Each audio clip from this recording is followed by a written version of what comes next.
Napuahuel, 7 of my family members are on the wait list, so I speak on behalf of the wait list.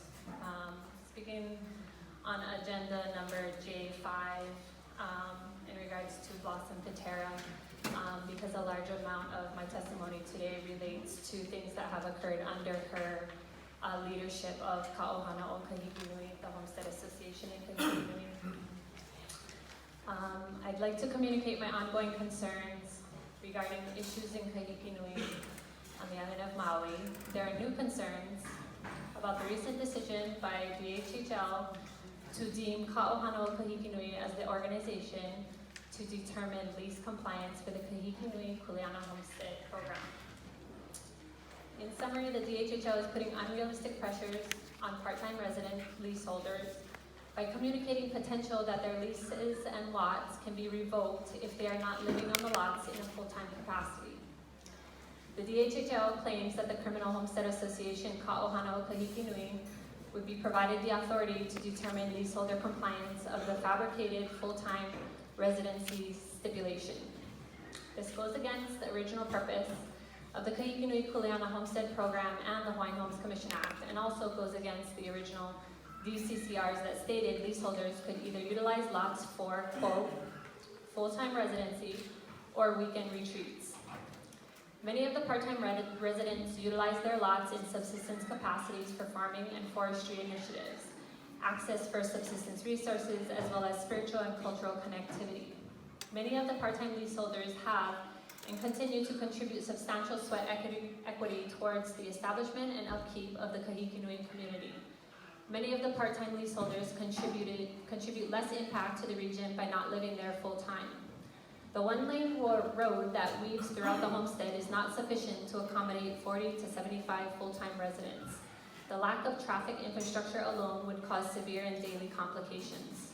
The threat that if leaseholders do not begin living on their lots in a full-time capacity or risk termination of their leases is reckless and unconstitutional.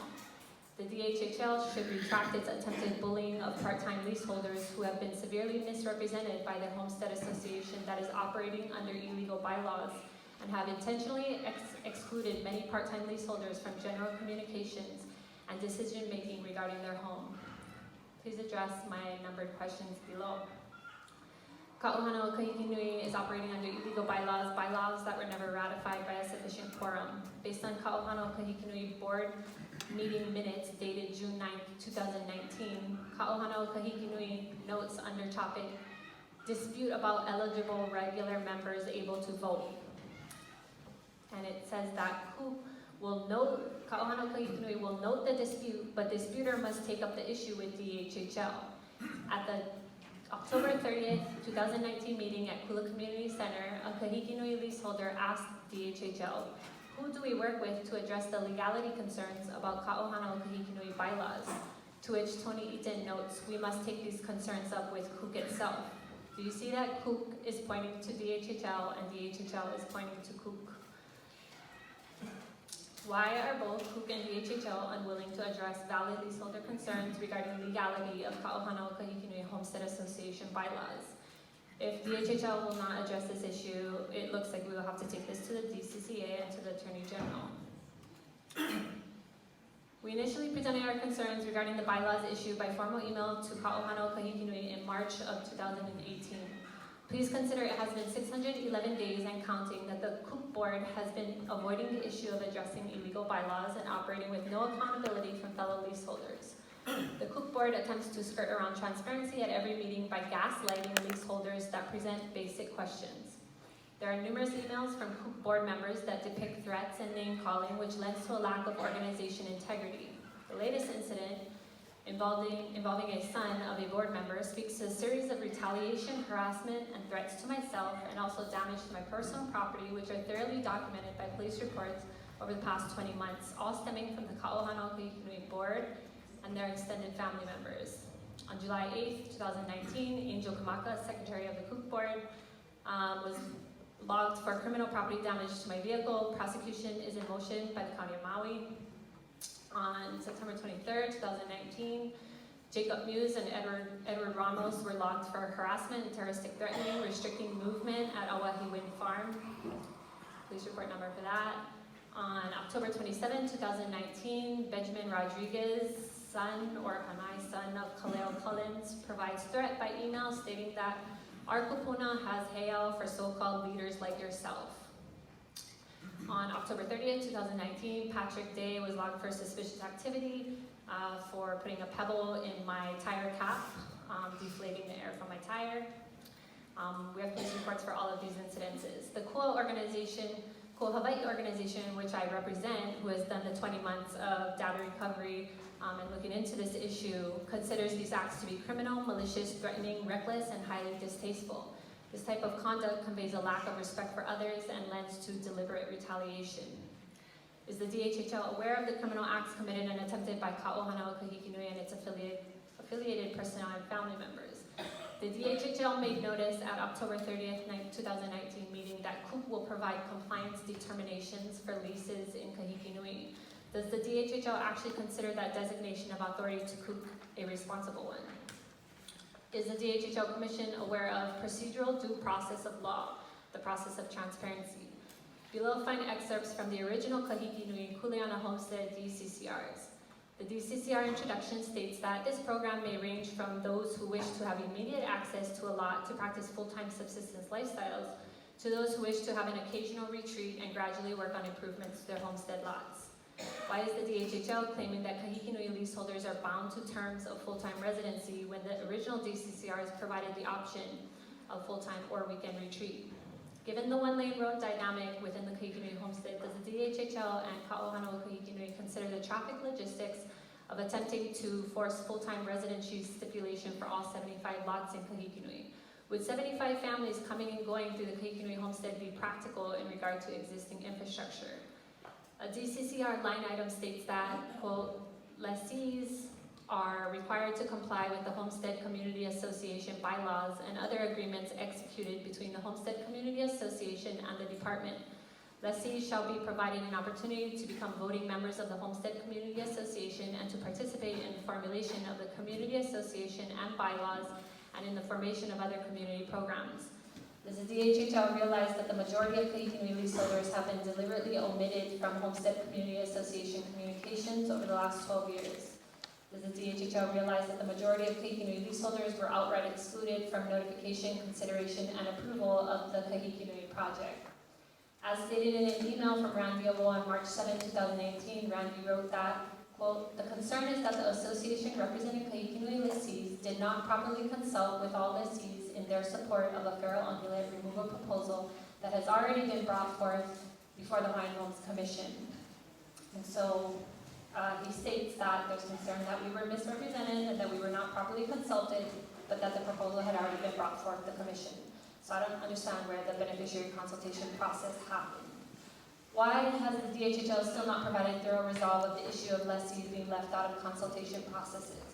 Why would the DHHL provide Ka'ohana o Kahikinui with the authority to determine lease compliance, having already admitted to knowing that Ka'ohana o Kahikinui was leaving lessees out of the consultation process? A DCCR line item states that, quote, lessees practicing full-time subsistence lifestyles may be allowed access to predetermined department-controlled areas within the land division to hunt, fish, and gather and provide that such activities are non-commercial and conducive to the protection of the natural plant and animal communities. Why does the DHHL publish fact sheets stating that hunting is illegal, which goes against the original DCCRs for Kahikinui's Kuleana Homestead program?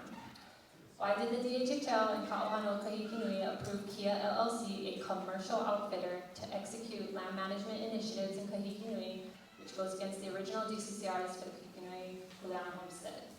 On the DHHL fact sheet distributed on October 30, 2019 at the Kahikinui meeting held at Kula Community Center, the DHHL stated that, quote, the misrepresentation of facts in some of the posts is unfortunate and misleading. The inclusion of photos of dead carcasses are inflammatory and uncertified in terms of responsibility for these despicable actions, and the department refutes any interference of these actions placed upon the DHHL. Please see the following video online depicting the vehicle license plate 363 MTM registered to Kia LLC accessing Luala'ilua Hill with full loads of cattle carcasses on both September 22nd, 2019 and October 27, 2019, which proves that Kia LLC and and their community cattle harvests are directly responsible for these carcass dumpings in a historical, cultural, and spiritually significant area of Kahiki. Is the DHHL attempting to avoid responsibility of the reckless carcass dumping actions by Kia LLC? Is the DHHL aware that Maui County stated within its venison to market feasibility study in 2014 that the Maui County does not have the capacity to manage large animal mortality composting, especially in a commercial capacity? Is the DHHL aware of the environmental contaminations triggered by Kia LLC's carcass dumping site on Hawaiian homelands? And is the DHHL aware that Kia LLC lacks a large animal mortality composting plan, which is commonplace for commercial animal eradication outfitters?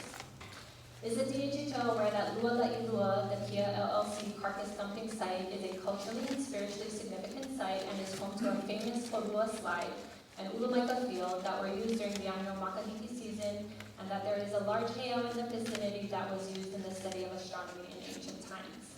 Ultimately, it is of serious concern that the DHHL is not making sound and coherent decisions in continuing to defer to and deem authority to a homestead association troubled with criminal actions, lack of transparency, and lack of sufficient leaseholder communication. I request that DHHL address the illegality of the Ka'ohano Kahiki Nui bylaws immediately and instruct an overhaul of the Homestead Association with an emergency reconstruction of the board, as there are individuals serving on the board that are not beneficiary leaseholders of Kahiki Nui, those members being Blossom Patera and Kapeka Vares.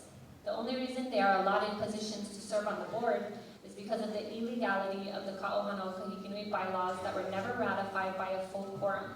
The leaseholders of Kahiki Nui should not be expected to answer to, adhere to, and be under the direction of a board that lacks competency and communication standards and general organization compliances. Mahalo for your time. Please take our consideration seriously. It's been 611 days and counting that nobody has stepped in to hold each other accountable. This is your Homestead Association. Please do your job.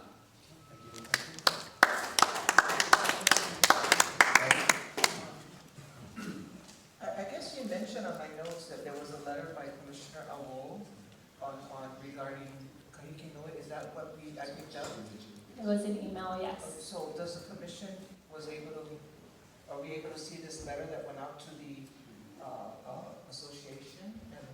It was a private email that was sent by one of the leaseholders who took minutes at the March 4th meeting, in which all of the misrepresented leaseholders came to Kahiki Nui to ask Ka'ohano Kahiki Nui, how did you guys approve the Kahiki Nui project? And I guess I'm asking because is this letter representing the commission or as an individual to the association? The email was from brandywo@gmail.com to one of the leaseholders. And so I would say it wasn't a formal DHHL statement. Okay, thank you. And Mr. Chair, don't we have a Kahiki Nui investigation committee that you formed, or is it a PIG group that you folks are already working on these concerns? Yeah, we just had a first meeting. So. Okay, just point of But clarification. so there are department efforts into responding to the questions that is being brought up right now. So that's separate. Okay. So the investigative committee is a DHHL representatives on the committee, or is there public people? Committee of commissioners.